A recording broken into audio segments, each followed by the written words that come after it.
I was about to say 15, but I say 10. Why I gotta be 10? I don't know, bro, man. You be talking about eating bro, sucking air out.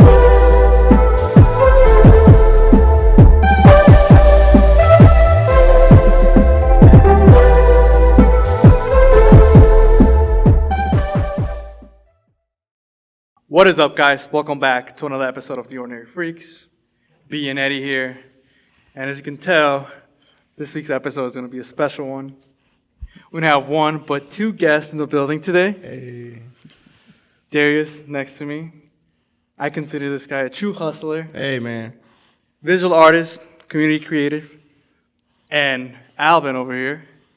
He's a master in the production. He's a videographer and photographer.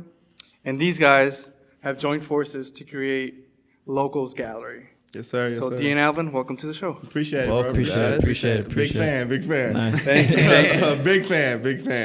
Man. Hell yeah, appreciate it, bro. Appreciate it. I love what y'all doing, man. Y'all doing some crazy type of stuff. Like, this is like 100% what the city needs. Like, 110%, like, getting people, like, the voices to express, like, where they came from. And, like, you see a lot of these people out, and then, like, you got the opportunity to hear their stories, and that's, like, perfect. You know what I mean? That's what everybody want to hear. Everybody want to have their own, like, book written.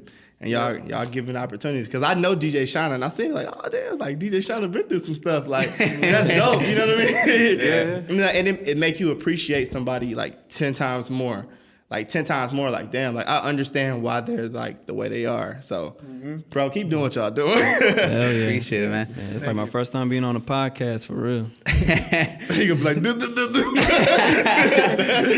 Hey, we'll do it sometimes too. It's all good. Yeah. Before we get started to the things you guys are doing now, tell us how you guys met. How did this connection, this duo get started? All right, so I'm going to start it off. Yeah, so good. pretty much I was doing like this, I was shooting pretty much like behind the scenes for our artist, Simon Mustafa. Shout out Simon Mustafa.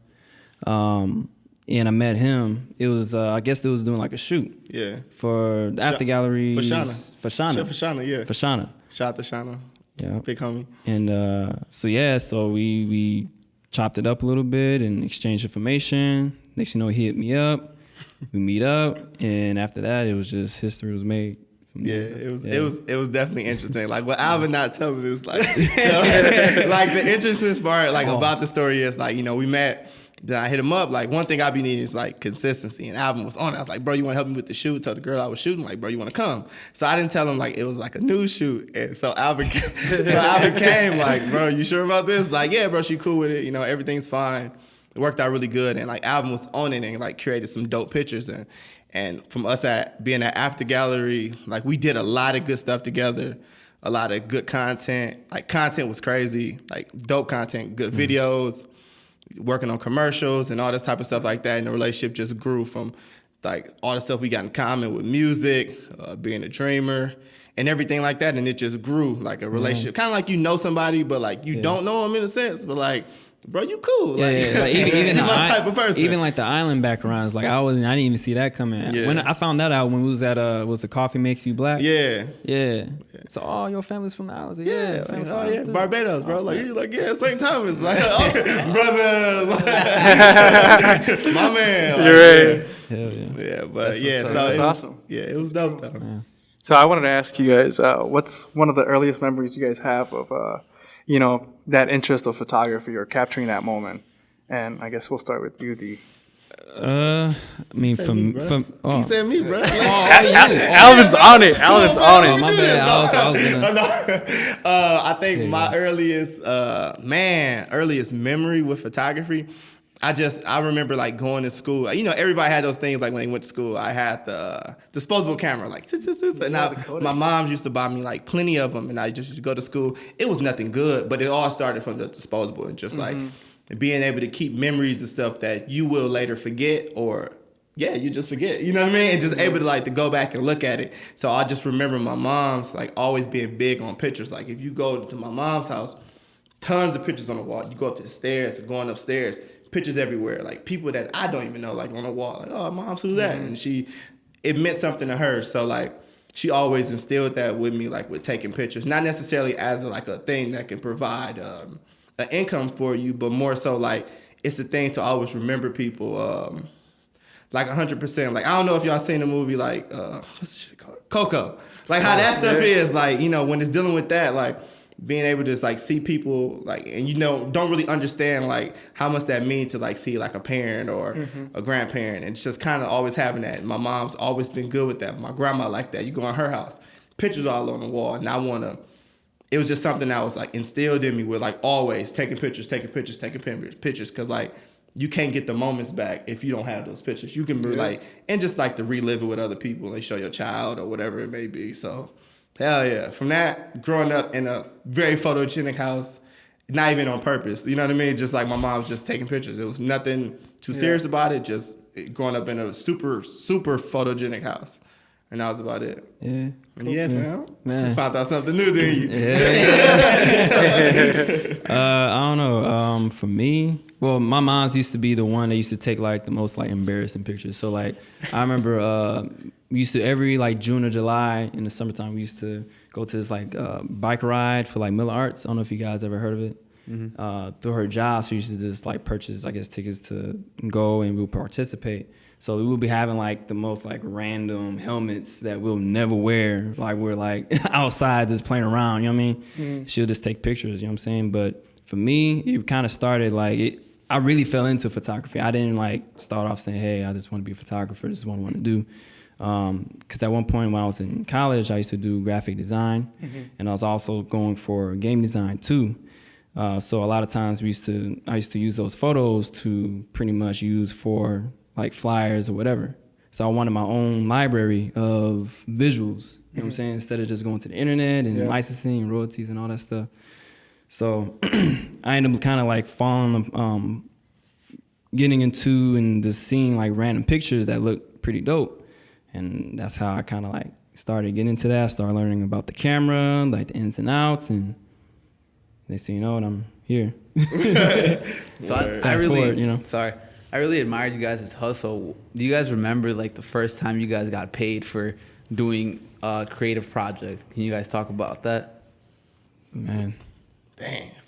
Does it have to be creative? Like I remember the first time I got paid for like taking advantage of a hustle. I think like the biggest thing, I know Alvin kind of did this. It's kind of crazy. Grew up in different schools, but took advantage of something. So I went to Bayview High School, and what I used to, it was like tons of rappers and all that kind of stuff in school. So I don't know if y'all remember like LimeWire, Kazaa, and all that kind of stuff like that. Yeah. So I used to go to the crib and I used to love beats, and I'd be like, you know, just listening to beats, like listening to a lot of like Diplomats beats and Cardo beats. And so what I used to do is I make beat albums. So I make beat albums and sell them to all the rappers in the school. You know what I mean? Like, hey, $20, I got you a beat album. Even though every rapper in the school album sounded exactly the same because it came from me, man, I was making money off of it, like constantly, selling CDs.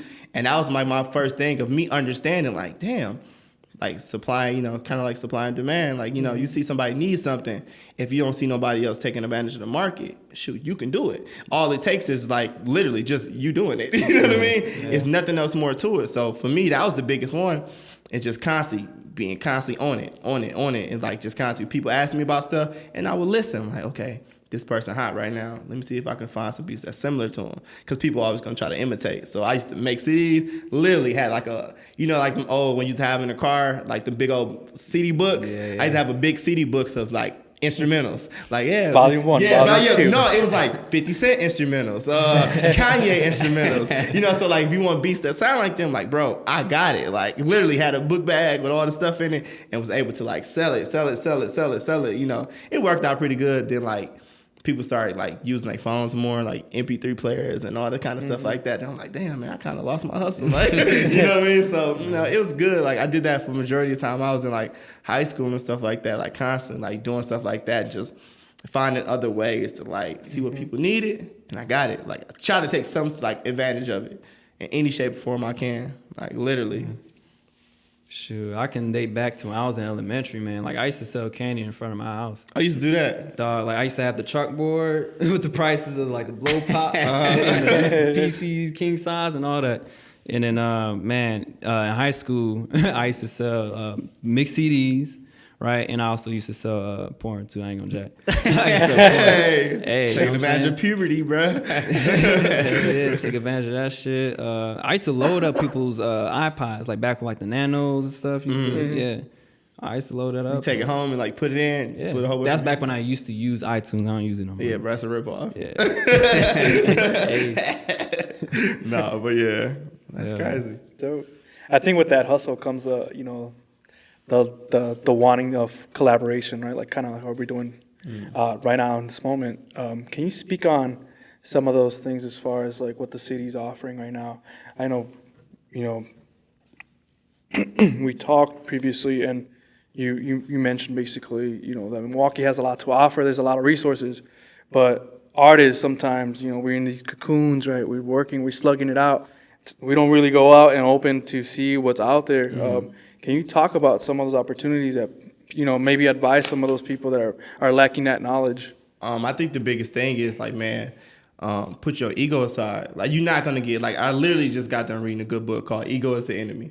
Like, literally putting that ego aside. Like, sometimes it's a time and place for ego, like ego and pride. Like, sometimes you don't have to be as prideful. And I think when it comes to the city, like, if you look at any other city that makes it in art, in anything, any type of art form, as far as like illustration, music, blah, blah, blah, everybody's working together. Like, they all got the same common goal, but if you can't reach that like individually, man, you might as well come together. And I think a lot of people, they want to shine for that kind of stuff, but they're not willing to work for the shine. You know what I mean? Like, you gotta like sacrifice. Like, at the end of the day, it's about sacrifice. What are you willing to sacrifice? And I think at the end of the day, if you can't sacrifice some form of your pride, when it comes down to something, you don't have to sacrifice. I'm not saying like do some stuff that you won't, like, you will regret further on, but like in certain situations, like photographers working together, like the thing we just did with Elena. Yeah, we had pretty dope. It's like photographers, videographers, makeup artists, fashion designers, and this is like, for far as me, I haven't seen nothing else like that. Like people coming together, same common goal.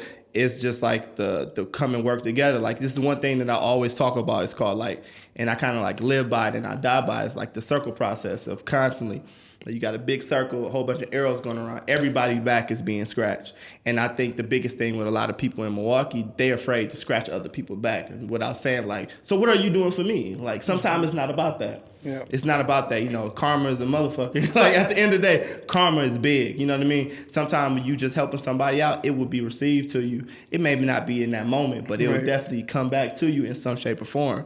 So I think a lot of things with like, especially like with a lot of artists, is just being consistent and don't be afraid to reach out to people. You won't be able to do everything on your own. Just like if you look at Drake, how Drake was. Drake wouldn't be Drake without 40, his producer. Like, constant, like, you know, just like how rap used to be, like the rappers with nothing without their DJ. It's still like that. Like, that engineer can make and break a rapper at the end of the day. You know what I mean? That engineers everything. And it's the same thing, like, especially like with me and Alvin. It's stuff that Alvin is good at that I'm not. It's stuff that Alvin is bad at and I'm good at it. And we complement each other. It's like finding that person that compliments you. It's good. And you can do it on your own. Man, I applaud you. But at the end of the day, anything in life, you will not be able to do it on your own. We are people that's supposed to be working together. We are, you know, originally we are just people that's supposed to work together. And you just won't get there on your own. Like, you see a lot of people, especially like growing up on the north side, you see a lot of good artists that are dope, real good. But the problem is they can't put that ego aside. They always trying to, you know, rap is a competition, but they don't know how to put away that competition state of mind to work with somebody. And then they end up in the same position of not doing nothing because they look at everything as a competition. Like, no, bro, this is somebody, they got the same common goal. Why don't y'all come together? You know, come together and make something beautiful. Then see, and a lot of people, young and old, don't understand that. It's 40-year-old dudes walking around, 40-year-olds, 70-year-old dudes with that same complex. That's bitter and angry because it's always somebody else's fault because they wasn't able to come together. You know what I mean? Yeah. And that, like, for me, like, you just gotta learn how to work with people. Like, literally, just work with people. It don't really take much. It's just, you know, you gotta put that pride, put that ego aside, and listen. Like, listen when somebody talking to you. And a lot of people just, you know, only hear themselves and they don't hear other people speaking. And that's when they fall short at it. It's just, it sucks, but everybody ain't gonna make it. You just making more room for me. you know what I mean? Like, so keep having that attitude. You just making more, you one less person I gotta deal with. So go ahead. You know, keep being egotistic, keep doing all that stuff. You looking out for me. If you don't want me to beat you, then you need to put that stuff aside. Work with me. You know what I mean? Like, we can work together. Or you can just like be an enemy. You know what I mean? So it is what it is. At the end of the day. True. So at some point, you guys were working at a different gallery. Fortunately, things kind of didn't play out the way you might have hoped of. Can you guys tell us about that situation? And before you go there, can you explain to our viewers and listeners maybe what not art gallery, but what a gallery is? Because I feel like some people might think it's just paintings on the wall or whatever, but there's much more that goes into these spaces that you guys are trying to create as well. Yeah, word. You can go ahead. Yeah. Well, traditionally you think like an art gallery is just, a place with just like 4 walls and just pieces of art. Everybody look and admires it and just, that's it. They probably whisper on the side and that's it. Nobody's really talking to each other. Nobody's really interacting with each other. You know what I mean? But I would think our view, at least my view of art gallery is not just paintings or drawings. It's different forms of art. You know what I mean? Dancing, that's another form of art. Music, that's another form of art. Photography, videos, spoken thought, you know what I mean? Spoken thought, rap, singing, that's another form of art. So it's not just, visuals, sonically too. You know what I mean? But even a lot of ideas that were part of that gallery, it was his, you know what I mean? And especially was it draw my skin? Yeah. You know what I mean? Figure drawing, stuff like that. That was his idea. You know what I mean? So a lot of stuff that happened at that gallery was pretty much our ideas. Gotcha.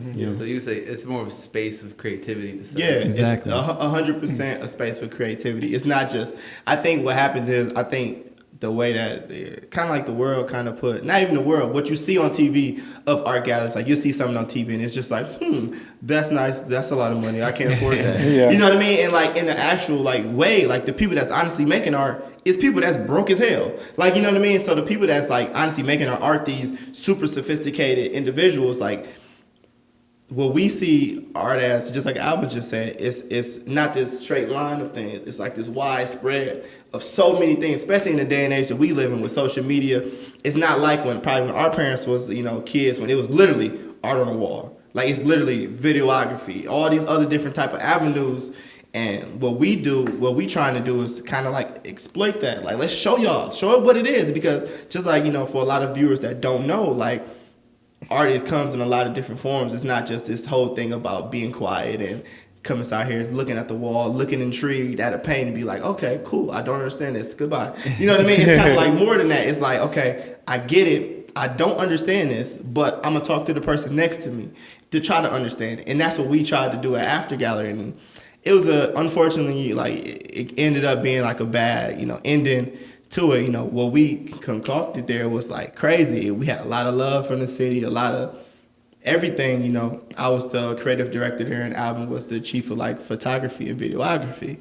And what we did there was crazy. We had a lot of love from the city, but it was a beautiful apple. And to try to say it in the best way I can say it, It was a beautiful apple with a rotten core. You know what I mean? It was just the core was bad. Mm-hmm. The core was bad at the end of the day. So after I realized, man, I got the tools, shoot, I got everything I need. The people love me. The people love Alvin. The people love Nati. The people love all the people that's involved in it. It's I can't let this stop me from creating. I can't let this stop Alvin from creating. I can't let this stop any of the young kids that we was bringing in there from creating, because somebody is selfish enough to take this away from other people. So we end up leaving and currently getting our own space, and there was a lot of love from the city, a lot of love from a lot of people in the city that had support for us because they seen the stuff that we was able to do at that place. And it was just like I said, it was crazy. We did a lot of fashion shows. We had every single medium of art that we did there, and it worked out really good, really good. I can't even explain it. It's no other places like that within Milwaukee, and it was sad that we had to leave it and see it. Yeah. Literally slowly rot, you know what I mean? Yeah. But to me, I try to look at everything as a learning experience, Word. Even if it seems bad at the time, but I look at it as a good experience. We see how things were ran.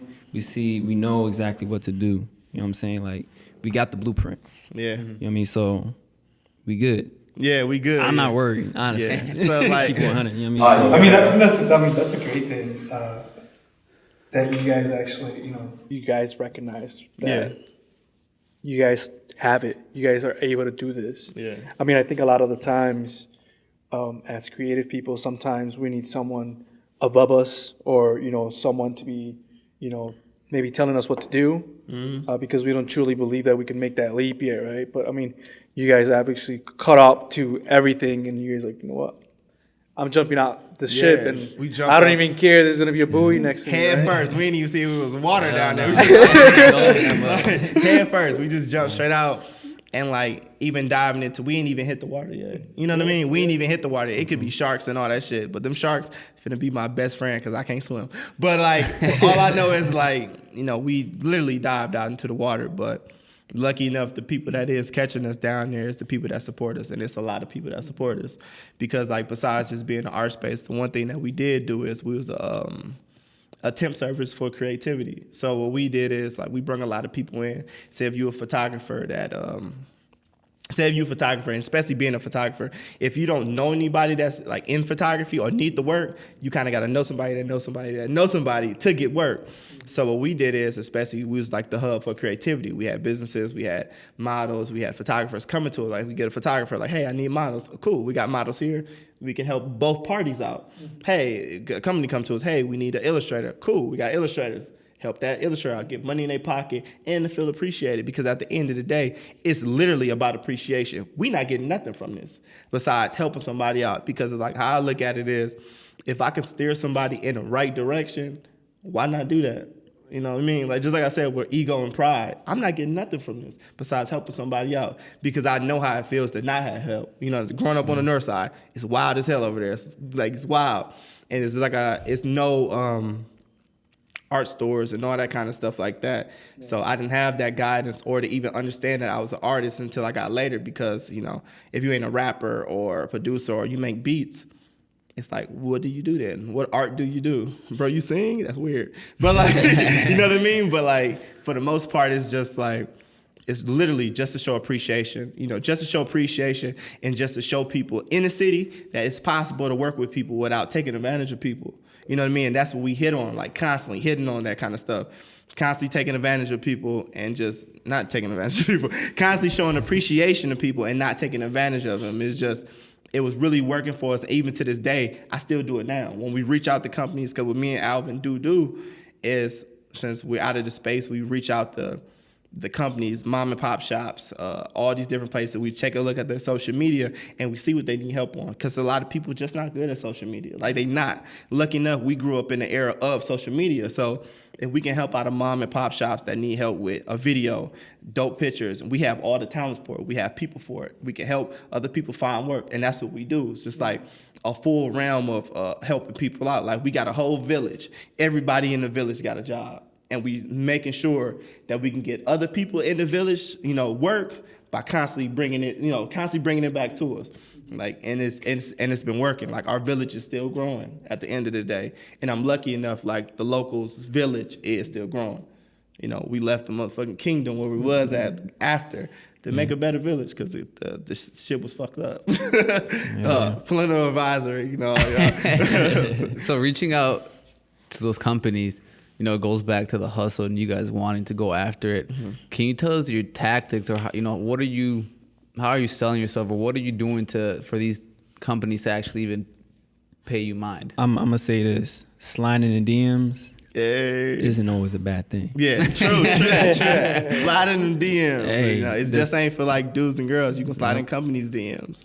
Tell them, hey, look, I looked at your page. Looks nice. Hey, I got this service here. We can make it better. Yeah. You know what I mean? We could have more clients gravitate towards you. You know what I'm saying? We have a service that we can offer to you that can improve your business. Yeah. Pretty much. You know what I mean? So that's pretty much what it is. Just selling them a service that they can use. Yeah, and I think the biggest thing besides just selling them the service, you got to have something to sell.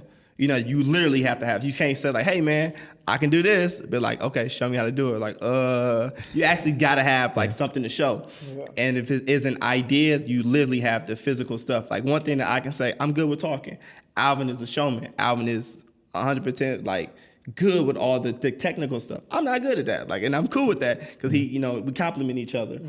So we can go into thing and I'll shoot out 1,000 ideas. And then at the same time, I'm persistent as hell. Like, I will bother you until you're tired of me. Like, you know what I mean? So just like, when I send emails to companies, I won't stop sending those emails until I get something back.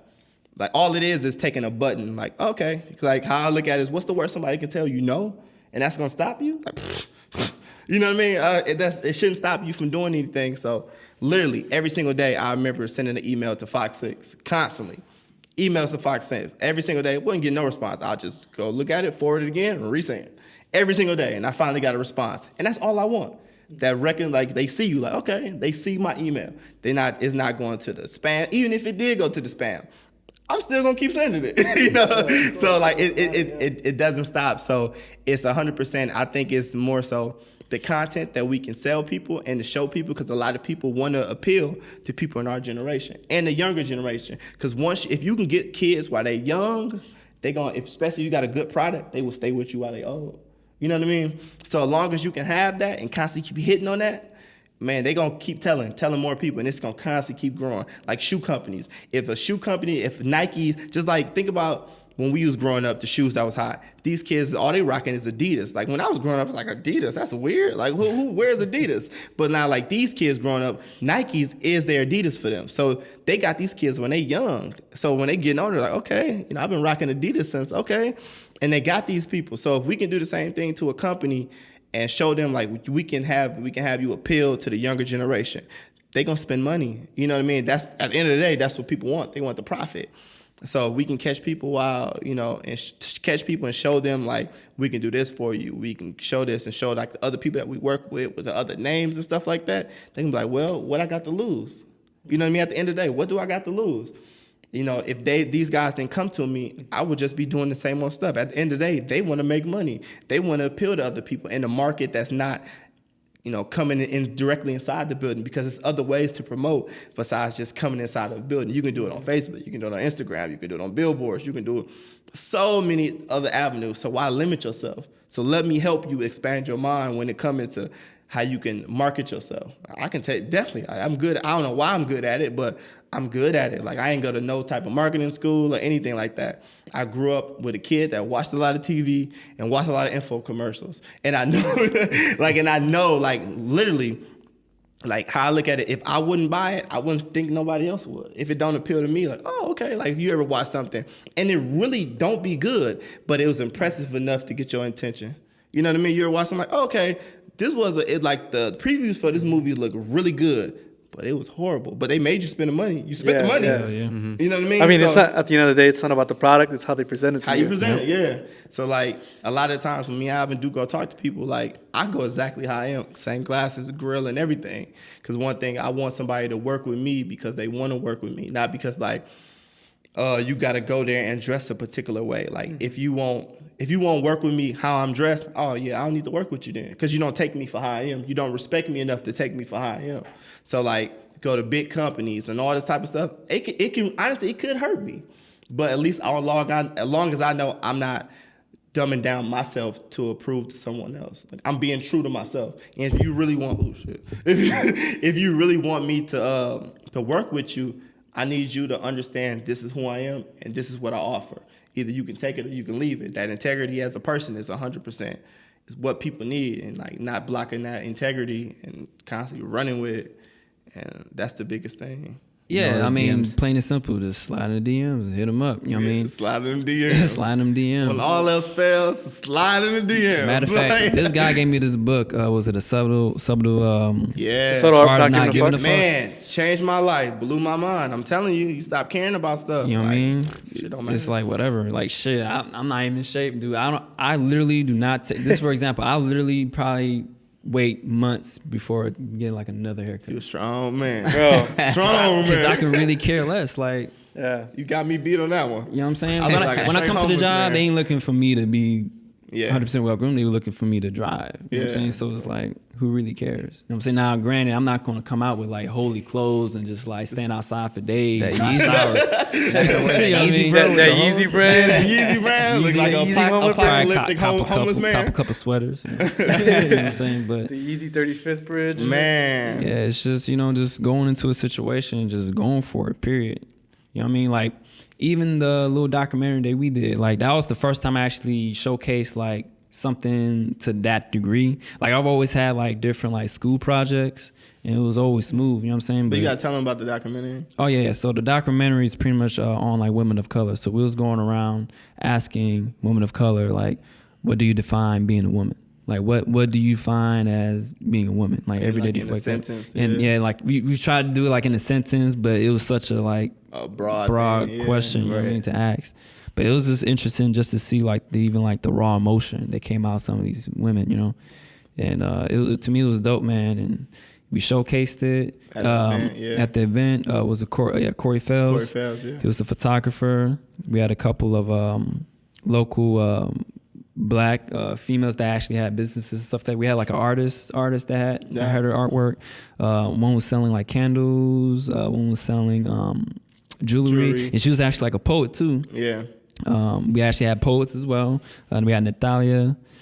Who was the other two? Angelisa and I forgot the other person. It was so long ago. I forgot the other person. But yeah, it was dope. So basically, you know, Corey came to us and to the gallery, and he wanted to show his photography work. Corey Fell is a dope photographer.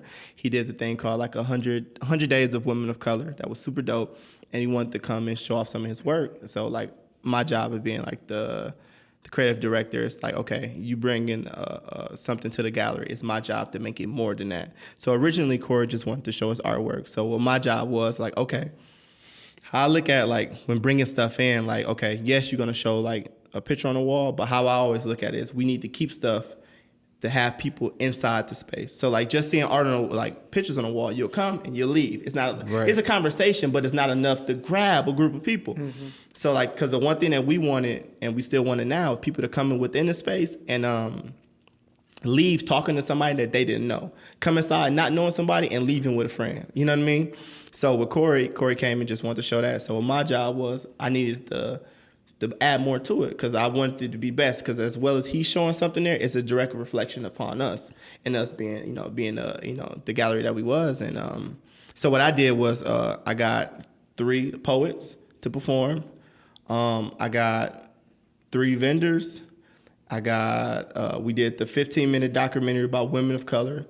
And it was just dope. So it turned into a simple showcasing of photography to a multifaceted to keep people entertained. You know what I mean? Then we had an aux-cord DJ. So we had a lot of stuff going on. It's for me, it's easy to manage because you know what's going on. Mm-hmm. So after Corey got done talking, we showed the documentary downstairs. He talked about what inspired him. And then we had a ton of people, great, dope. It was phenomenal. You know what I mean? So it turned from just being like, oh, photography and stuff on the wall to being like, yeah, it's got the stuff on the wall. Got vendors, we got a documentary we're gonna show, we got poets. So it was so many different facets. It gave people like a totally different reason to come. Not just people that like photography, people that like spoken word, people that like music, people that want to buy some stuff, people that want to invest their money into people that's doing great things in Milwaukee.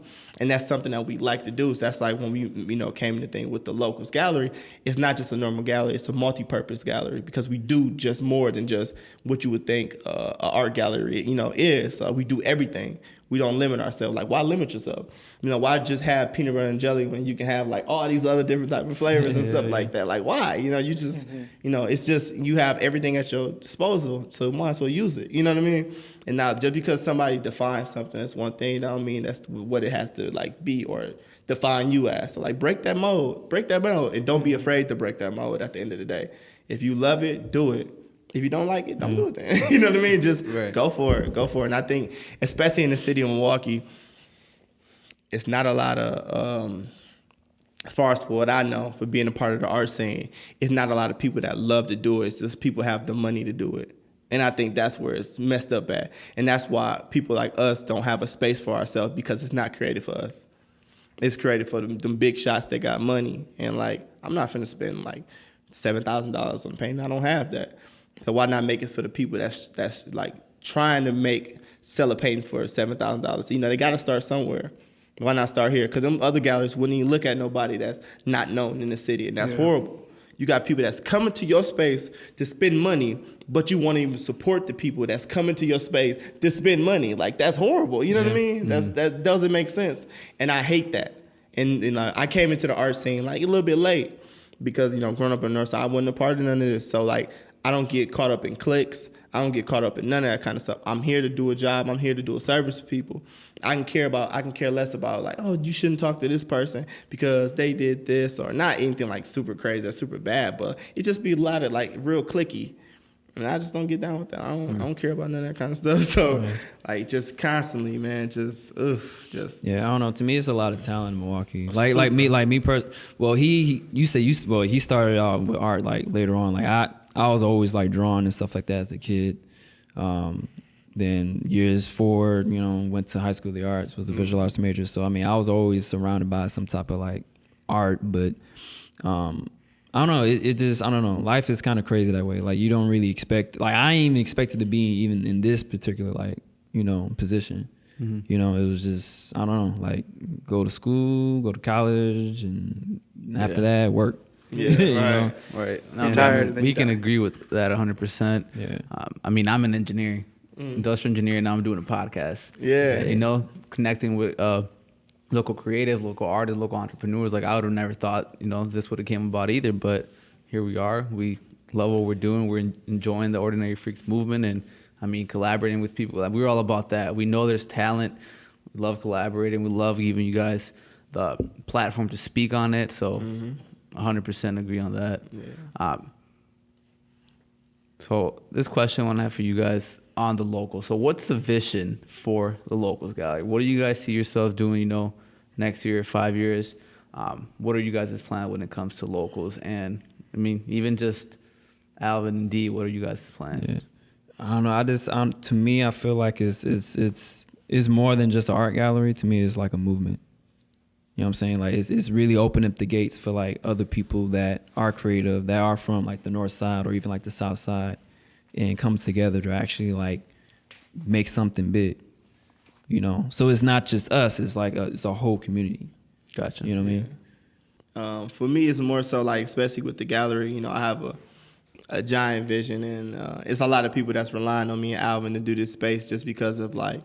They know what we bring to people, and we actually care about people. We just not looking to take advantage of people. We actually looking to help people out. I want to help out the kid that was my age that's in trouble, like in school, that don't even understand that they're artists or don't even understand like what they want to be. If I can help them, guide them. It's like when me and Alvin recently went to go speak at MSOE, Milwaukee School of Arts. Mm-hmm. That's what it's called? No, Milwaukee High School. You said MSOE. My bad. Yeah, that school. Milwaukee High School of the Arts. That one. No, but went to Milwaukee School of Arts to go talk to like some of the kids, and we spoke to them, and it was just crazy. Like, what I expressed to them, I went to Bayview where arts wasn't a thing. I don't even think we even had an art class, to be 100% honest with you. Nah, bro, we didn't have nothing. We was fighting teachers, throwing books out the window and stuff like that, bro. Art was not a thing, bro. It was about dodging police and smoking a lot of weed. Like, that's literally what it was about. Like, and it's crazy. That's when I told the kids, like, take advantage of this school, because like I wish I had the opportunity to go to a high school that catered to just artists. You know what I mean? I didn't have that, so I had to find out I was an artist in the weirdest type of way. Like I had to stumble upon it, like, oh shit, I'm an artist, goddamn. You know what I mean? I had to literally stumble upon it, and like, that's why I told the kids, like, man, if we can help you out with anything, reach out to us. And we had a lot of students like reach out to us. And like for me, that meant a lot, because like it's a lot of people inside this room as far as kids. These is like 11th graders, 10th graders that want representation and they don't have it. So I could imagine how many adults that gave up on their dreams. They like working in a warehouse or doing some other stuff that don't have nothing to do like being in the art field, and they don't even understand like this not what they want to do, because I was in that situation. Man, I worked at I was a operations coordinator, worked my way up. I was a temp. I became a lead. I became a supervisor. I became a manager, and I became an operations coordinator within like a span. And yes, I made a lot of money, but I wasn't happy. You know what I mean? I made a lot of money for my family, for my girl, for my daughter. I made a lot of money. But at the end of the day, I was going home miserable. I was coming to work miserable because it's not what I wanted to do. I had all these dreams, but I didn't understand how to put it out there. Like literally did not know how to put it out there. So it took for me to, it's kind of crazy. It took for me for a relationship that I was in for 9 years to end, move to the east side, be depressed, lose 30 pounds, be messed up, and be a part of the east side. And like, damn, like I finally have a place that I can go that caters to me, not necessarily like me as a black man, but just me as an artist. Like, I got a place. Like, damn, like, where the hell this place been at? This in Milwaukee? You know what I mean? Because I wasn't accustomed to that. So for me, it took all of that for me to stumble upon like being an artist. So like for me, like this means a lot to me. It's not like, oh, cool, like I can do it and go back and live a life. It's like, no, like for me, this is my comfort. This was like a place that I went to when I was messed up, I was depressed, borderline on the way to killing myself, all that type of shit. Like I was messed up. And I never understood like just getting out of your comfort zone and doing something that was really good and that made me feel good and it meant like the world to me. Like, so like for me, that's why I'm real big on helping people out because I don't want nobody to feel like how I felt. I was toe up, wasn't eating. My parents come to my house checking up on me and I don't want to make like literally nobody feel like that. So like if I can help out anybody on doing anything, let me do it. Because I don't want you to be depressed. I don't want you to be thinking like nobody don't care about you. Nobody don't care about your dreams. And who am I to tell somebody that they can't do nothing? Who am I? Because me, that one person, somebody can tell you good 1,000 times or 99 times. That one person telling that you suck, you're going to remember that. You're going to remember that. And that person going to stick out to you. So, and I don't want to be that 100 person out of that 99. I want to be that 100 person that say like, yeah, bro, you can do it. And if I got the tools to push somebody to do it, I'm going to do it. I don't care if it don't benefit me. It's going to benefit me within here. And for me, that means more. Like, I know, like, damn, you know, dog did it. Like, dog did it. Like, I seen dog when he was not doing nothing to where he at now. Like, yeah, that boy got grind. He got all of that. So, like, for me, it means a lot. It's not just about, like, it's really just not about money. It's not about that. I want to give people a space that don't have a space for themselves. They be like, damn, like, you know what? I live on the south side. I'm around all this wild shit. I live on the north side. I'm around all this wild shit. Why ain't there a place I can go to? I'm not interested in being in a gang. I'm not interested in being in none of that. Why don't I have a space? Then you get caught up in bullshit because you're trying to fit in. Why can't I make that space for somebody? Because I was that kid. Getting into trouble, getting shot at, getting stabbed, all that type of stuff was a part of my life, a part of shit I've been through. So for me, it's like, I gotta make that space. It's like do or die because I know if I don't do this, it can be a kid grew up in the same neighborhood as me, look just like me, and all this kind of stuff that's searching for that. He can be on Instagram. You can find it on Instagram. You can find our page on Instagram. You'll hear it from word of mouth. You hear all that stuff. And I want to be a part of that. I want to create that for people. I just don't want to create like, you know, a place that like, after school program type shit that's not open 24/7. It's only open when the school wanted to be open. I want to have my doors open to everybody. I don't care if you're gay. I don't care what color skin you are. I don't care if you're a dude, female, transgender, whatever. As long as you come to me with a good heart, that's all I need. That's perfect. Bro, I can see inside of that. I can care less about what you're doing. Like the biggest thing that I live off of is like, do whatever the fuck you want to do that ain't got shit to do with me. And I respect it. Like, okay, it may be not something that I would want to do for myself, but as long as you love it and it make you happy, who am I to tell you no? Who am I to hate on it? So I don't even know where I was going with that. Nah. But now y'all that was raw emotion right there. Yeah, man. Yeah. Next question. Yeah. Right. You want to move to the segment question, Eddie? Yeah, I mean, before we move to the segments, is there anything else you guys want to touch on? Man. I feel like you just went off, so. Anything Alvin? random? I mean, just based off of what we was just talking about as far as the art Yeah, gallery. anything future, Man. Well, I know for me, I definitely want to do some like more documentaries for sure. Oh yeah, we supposed to be doing like a part 2 to the Women of Color. Yeah, Women you of know Color what I'm saying? stuff. Cool. Yeah. So Yeah. that'd be dope. You're gonna see a lot of more content coming soon on the Locals Gallery on Instagram. Follow us. Hey. You know, so yeah, for me it's just, just creating shit, man. Just keep creating dope shit. Yeah. Yeah. Plain and simple, like. Well, cool. Let's get to those questions. Yeah, let's do it. You've touched a little bit on that. So don't But- answer. So don't answer. No, I'm just kidding. Give it to me. I'm No. pretty sure I can spit out a whole bunch of other stuff that ain't got nothing to do with what you just asked me. We're messing around. One of our first questions is, for those kids that are coming out of high school or they're in college, they might be either misguided, they don't really know what to do, might have a lot of ideas, they don't really know what to focus on. What advice would you give that person? Create it for yourself. Find people that want the exact same things that you want and make a family out of them, regardless of you can be the emo kid, and you can have conversation with the hood rat kid in class or whatever it may be. Y'all don't have to look like each other to relate.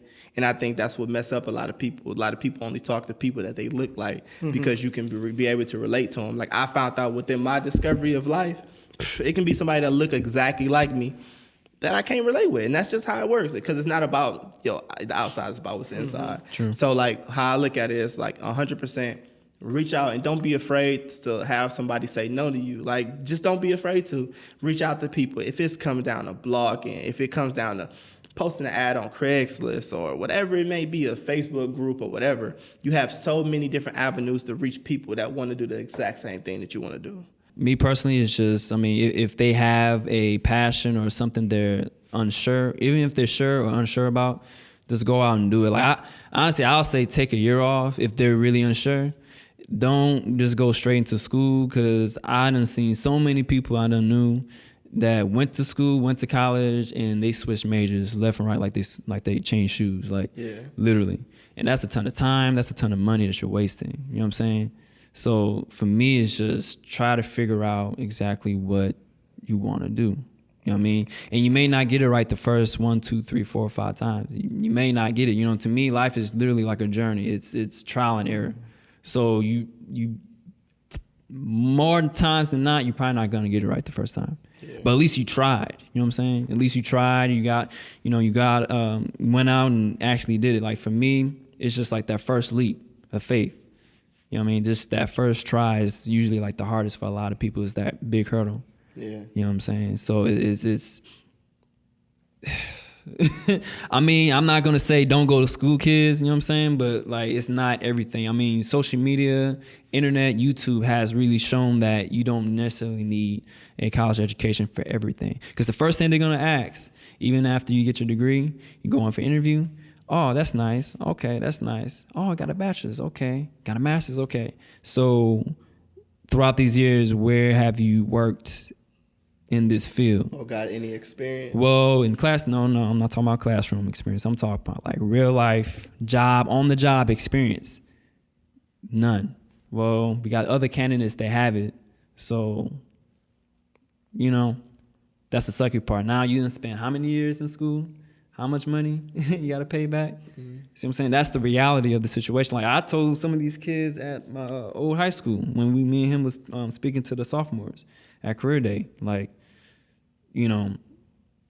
there's a lot of money. It's a lot of money. It's a lot of time. You know what I'm saying? But make sure that that's what you want to do. If you're unsure, just go out and do it. Yeah. Just go out and do it. Try it out. And again, like reach out to other companies, see if there's any type of internships that you can work at, It's no different to me than going to school. Yeah. Right. You still work a full-time job, part-time job, whatever, and you do an internship somewhere else. So yeah, just, I don't know. That's my whole view on the whole school thing. But to me, it just changed from years back, from like when our parents were like probably like in school, or even years back before that. This is the day and age of technology. You know what I'm saying? Like literally you can vlog with your cell phone. You know what I'm saying? Like you can do everything off of like your devices. You're not just, to me, the regular work life is cool. Like if you need that to pay your bills, by any means, do what you got to do to survive. But for me, it's like I'm trying to make it more than just that. I'm trying to do my own thing, which is one of the main reasons why I'm doing this thing with the arts gallery. You know what I'm saying? To me, it's I don't know. It's this traditional way of looking of living, and then there's like the other side. It's like, okay, I'm trying to do my own thing. This is like the day and age of entrepreneurship. Yep. So just go out and get it.